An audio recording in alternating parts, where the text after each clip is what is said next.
Thank you, Chris, and thank all of you for your dedication to really making America great again. You should give yourselves a round of applause.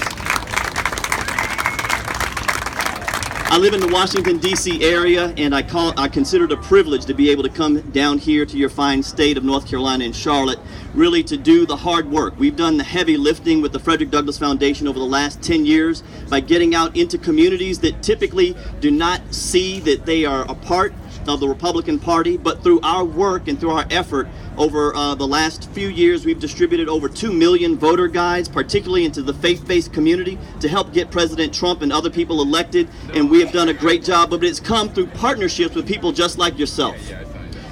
Earlier last year, some of you may not know, President Trump does a lot of great things and doesn't get credit for it, one of which was he appointed me and a host of other people a part of a national commission to honor the life and legacy of the great Frederick Douglass. Most Americans don't know the history of Frederick Douglass. Go ahead, you can applaud that. It's a great thing. Frederick Douglass, if you don't know, this year is the bicentennial year, the 200th birthday of our great American statesman, Frederick Douglass. Many people don't know that Frederick Douglass was a minister of the gospel.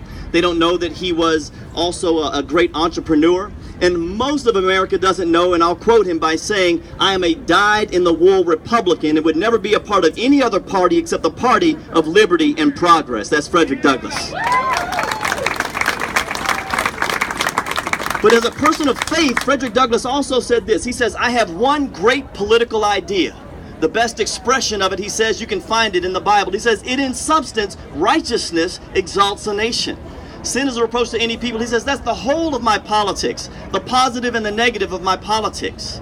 Frederick Douglass was somebody who was a great abolitionist, but he was a person of principle who stood according to principle, and when the Republican Party from time to time would go and lose its way, he would help remind them to stay fast on the principles that made them successful. Frederick Douglass, people don't know also, and I'll just highlight this, he had this other quote. He says that a man's rights are secured in 3 boxes: the ballot box, the jury box, and the cartridge box. He understood that the First Amendment and the Second Amendment were both essential for us to preserve our great union. So what I want to do is just to encourage all of you to continue to engage with diverse communities, to stand on the principles that you know that have made America great. I'm pleased to be here with friends like Mark Harris, who we've been involved with and supporting for a number of years. I just want to thank you so much for your courage, for standing up and for running for office, particularly as a man of faith. Also Glenn McCall and some other people who are here that I've known over the years. I believe that our party is better when we unite for the cause of making America great. Some of you will not know this, but I will highlight, you can visit us at Frederick Douglass or DouglassLeadershipInstitute.org. Later this month, we're hosting an event here in Charlotte with the Small Business Administration, where we're actually having officials from Washington, D.C. come to talk about some of those regulations that have been needed and still some other regulations that need to be removed. We stand for 4 things: righteousness, justice, liberty, and virtue. Our initiatives are particularly entrenched on strengthening the family, criminal justice reform, and economic opportunity.